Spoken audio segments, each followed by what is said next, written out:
In the previous tutorial, we saw the single table inheritance strategy provided by Hibernate, and we learned that that's the default strategy that Hibernate goes for if you do not specify any inheritance configuration.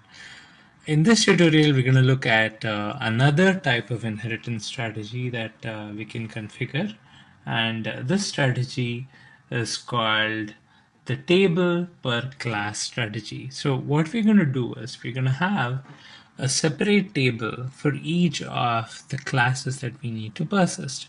So here a vehicle is going to be a separate table, a two-wheeler is going to be a separate table, and a four-wheeler is going to be a separate table. It is not as straightforward as it seems. There are a few things that we need to consider.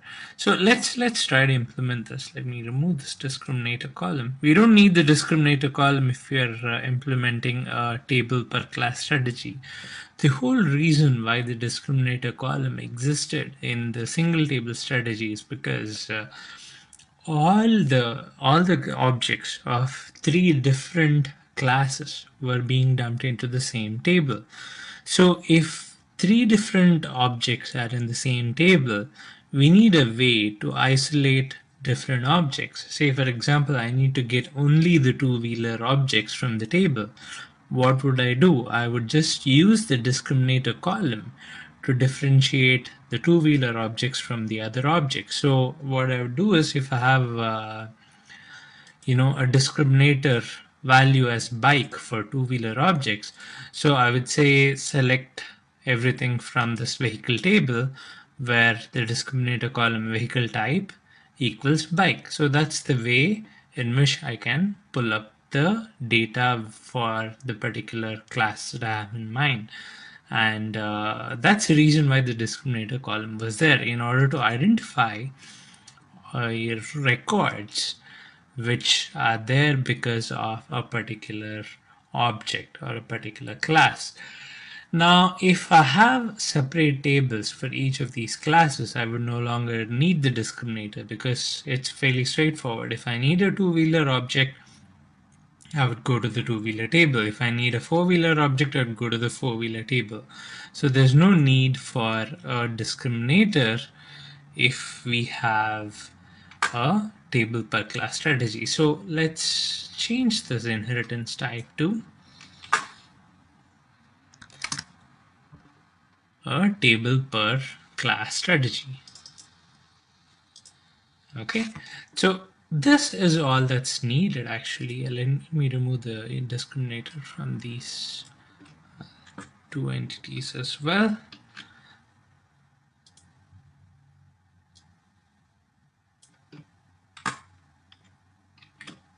And save. Let me save this parent class as well. Now this is all that's required. Again, Hibernate does a lot of things. It does a lot of default actions. We don't have to configure each and everything. So let's run this and see what's happening. So again, what we have done is we have marked the parent class as an entity, and we have defined the inheritance strategy as table per class. And then of course we have marked the child classes also as entities. So both of these have been marked as entities. Now in my main method, I have a vehicle object, I have a two-wheeler object, and I have a four-wheeler object, and I'm saving all the three of them. Now let's see how Hibernate persists it this time with a table per class strategy. So let's run this.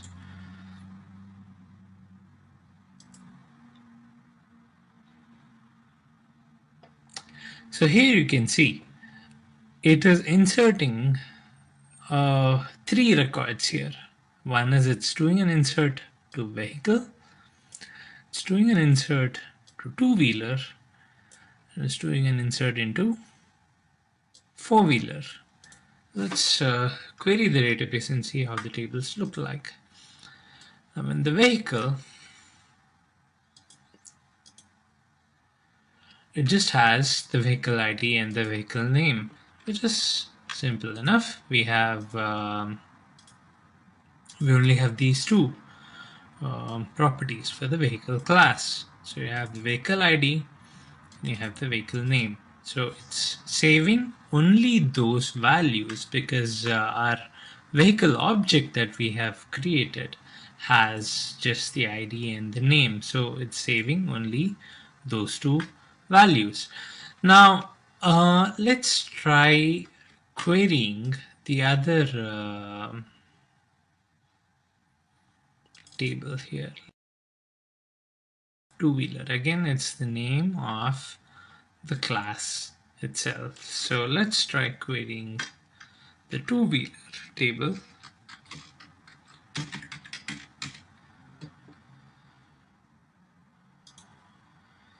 Okay, so here we have the vehicle ID, the vehicle name, and the steering handle. Note that the two-wheeler class has only the steering handle declared in the class. The ID and the name are things that it gets due to its inheritance. Now see, here we have the ID and the name, and here we have a generated value for the ID. So not only does the two-wheeler class inherit the ID and the name properties, it also inherits this generated value annotation. It's almost as if you have the ID and the name properties here, and you also have the generated value annotation here. So Hibernate has generated the ID. It has the vehicle ID and the vehicle name. So it's generated this ID as well. And the property of the class, the steering handle, has also been added. So the two-wheeler has these three columns. Now let's have a look at the four-wheeler. It's again similar. Even this inherits the ID and the name, and of course it also inherits the generated value annotation. So Hibernate is generating the key for this class as well, and then it has the property of the class itself. So the points here to note are this. First of all, it's having a separate table for each of the classes. So no matter how many inheritance levels are there, each class has its own table. Secondly, the parent class's properties are inherited and they form separate columns even in the child tables.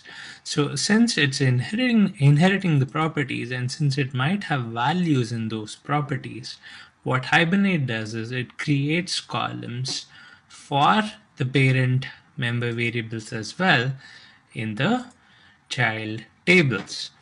The third thing is the annotation for the ID. See, here we have a vehicle ID and we are marking it as a generated value. So this generated value of the parent class is also inherited to the child classes. So even the child classes will have an ID which is generated by Hibernate, and those IDs are being populated in the tables as well. So the advantage of this method is that you don't need a discriminator to identify what type of object it is. A two-wheeler table has only two-wheeler objects, and a four-wheeler table has only four-wheeler objects. So it's easier to identify what is the source of the data, what object it came from. And the second thing is it is in a normalized form. You don't have extra columns which do not have data. Say in the single table strategy, I have I have inherited the vehicle class into a two-wheeler and a four-wheeler, say, but I only have two objects in the two-wheeler and four-wheeler class, and all my objects are from the vehicle class. In that case, you have two columns that are null for most of the records in the table. So this is actually not very efficient when it comes to database design, and it is not in a normalized format. So this is avoided if you have the separate table table per class strategy.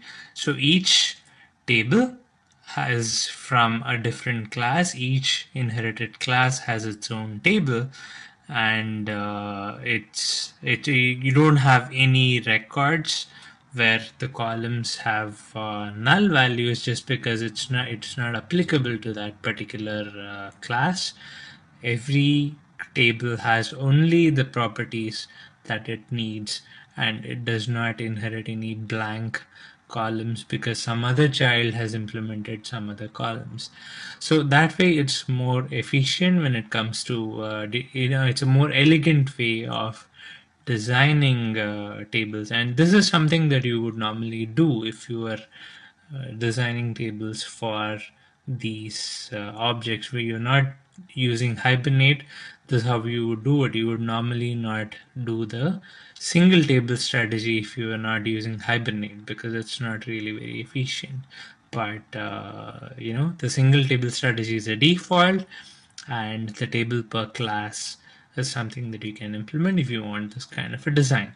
So in the next tutorial, we're going to look at the third way in which we can implement inheritance.